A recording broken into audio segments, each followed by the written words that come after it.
Hey, what up, guys?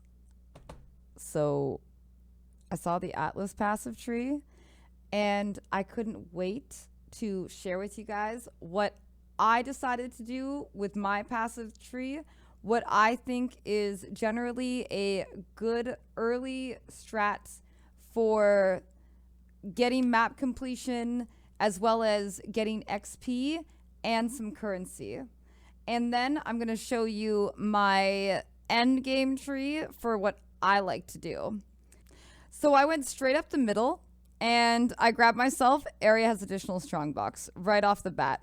Now, I know a lot of people are going to be getting essence stuff, but honestly, because everybody's going to be getting all this additional essence stuff, I personally feel that essences are going to be really cheap unless they are the highest tier essences. Any mob that has 5+ essences on it, I don't know how long you guys have spent killing 5+ essence mobs and so on. It can take a while. They can be very dangerous, and they generally don't offer as much XP as they do danger. So I'm basically ignoring all of essence. But I did go for some rare monsters with additional rare duplicated monsters. I think there's 3 duplicated monsters, and rare monsters have 1% chance to drop currency, but more importantly, the jewelry.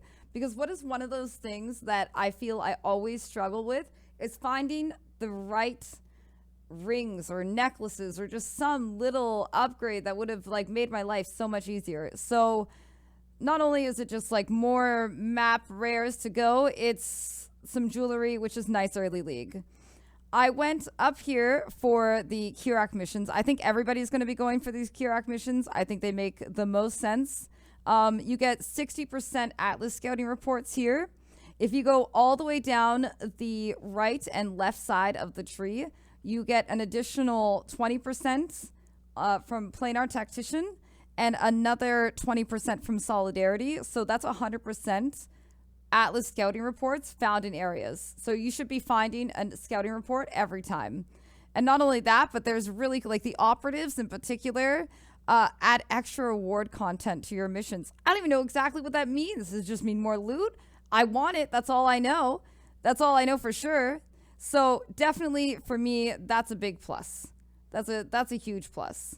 If you see up here, I just want to say I have 26 flex points because at the beginning, there are going to be 15 points locked away behind bosses.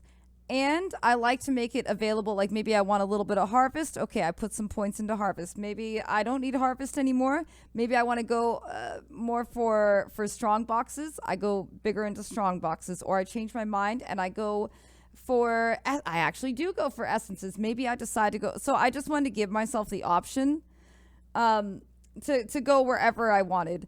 As you can see, I'm clearly more right side, east side tree, best side tree.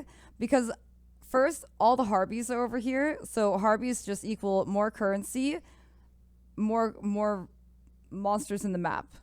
So Harbies here. You have additional Harby on the closest one to you. The closest one to you is additional Harby. And the next one up is too good to pass up. So not only do you get a 15% chance to get additional Harby, Harbies in the area have a 20% chance at a total of 40 to drop additional currency shards.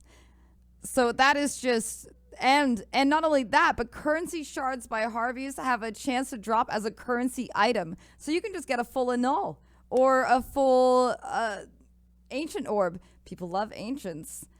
You know, think about mage bloods. They could be good. The next thing I went for personally, now I thought I was going to sleep on Abyss. I thought I wasn't going to care about Abyss. But when it comes to XP, like Abyss is really stupid good. You get 50% increased experience, 100% increased monsters. Okay, so that's over here. Cool. The first Abyss, you get a bunch of pack size. Abyss is currently on the Kirak map device for like 3C, 4C. It is criminally cheap. Do not tell them. I know I just said it out loud, but it's too late. They already added it for that much. There's no taking it back. Okay, so it is a sure shot.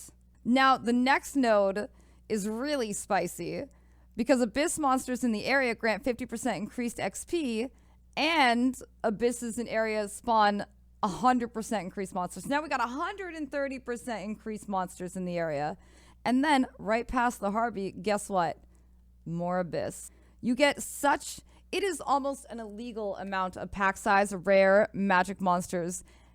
And Lightless Legion also gives you a +3, which is just even better XP. Every Abyss zone you find is going to be +3 monster level. And then as the throwaway, I don't know if these are going to be good, but the Abyssal Jewels have a 20% chance to be corrupted. Could be really good. So I'm going to take it since I'm already going really heavy into the Abysses.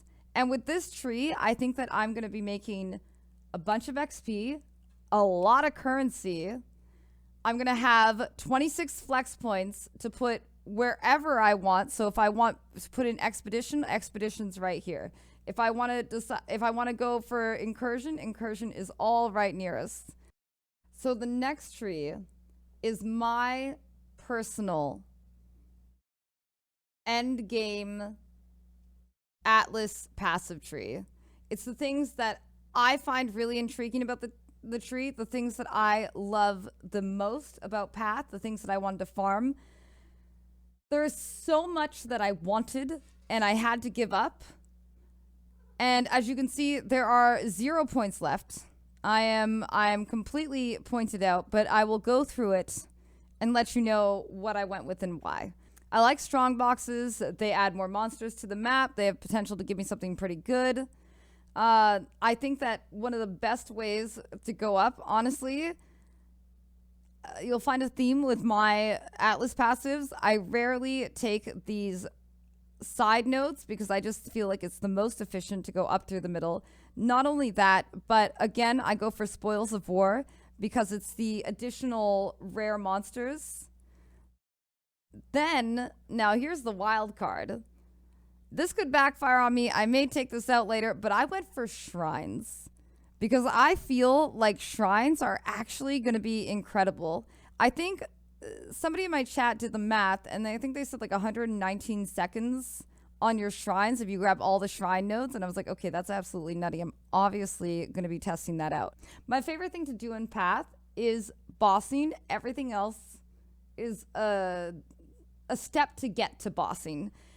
And for every boss, I mean, you have to do a map. You have to do a map to get to the boss. That's the way the whole thing works. So Harpies, with their extra currency, with their extra pack size that they bring, any Harpy node was a no-brainer for me, pretty much.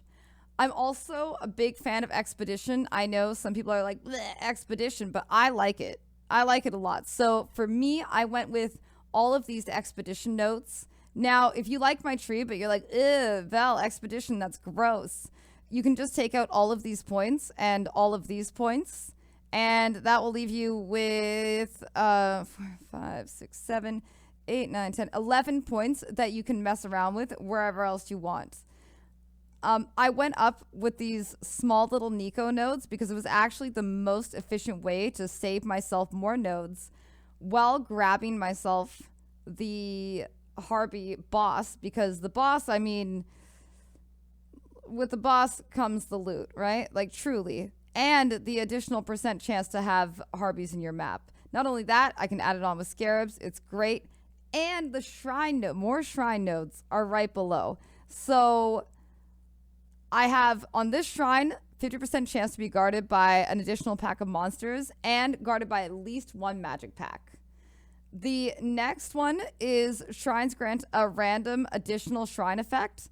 Now, I'm testing if it's going to give me this one up here, the covetous shrine.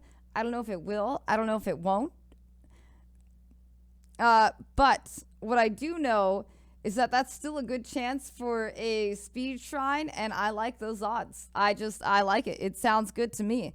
I don't even know what the odds are. I just like the idea of getting a speed shrine with a health shrine. That sounds great. So I'm obviously going to go for that. And remember how I went for that extra strong box early? It's because I really wanted to play around with duplicated currency. It's really the duplicated divvy cards, but I know it's just a scam. So duplicated currency is going to be the key. Strong boxes are good. We're going to give that a shot. It's going to be great. Now, I absolutely love bossing. So a lot of these points are embossing, but they don't always have to be there. They don't always have to, like when I'm going to be bossing, I'm not going to be doing expedition. So I can easily take out these points, which is exactly my intention, and I can put them up here for maximum boss juicing. When I'm done with the Exarch's area, I'll probably move all my stuff over to the Eater of Worlds. Just because I'm starting as a Ignite Fire build, I feel like Exarch's going to be better for me, but it really could go on either side. The biggest thing, though, I'm not willing to give up necessarily is this ritual altar. So this ritual altar allowing you to re-roll, I mean, that's great, but I really need to experiment with the increased chance of ritual altars with special rewards. That's going to be very, very interesting to me. Highly, what does it mean, special rewards? Are they just what you get in rituals? Is it going to be like potentially exalts? Like what I'm going to have to see what that is. So I'm going to test that out, but generally like these could potentially be more flex points. They could be really good. They could be stayed in forever. But as you can see, I went heavily into bossing. Synthesis maps always sell for a lot. You get cortexes, they're good. What I plan to do is take out a couple of my expedition notes when I plan to run synthesis and put in these extra synthesis nodes. And in the meantime, when I don't need them, when I'm running like big pure mavens or elder conquerors or something, I will just put those points to the side and use them for something else. That's my whole plan with the tree. It's very bossing efficient.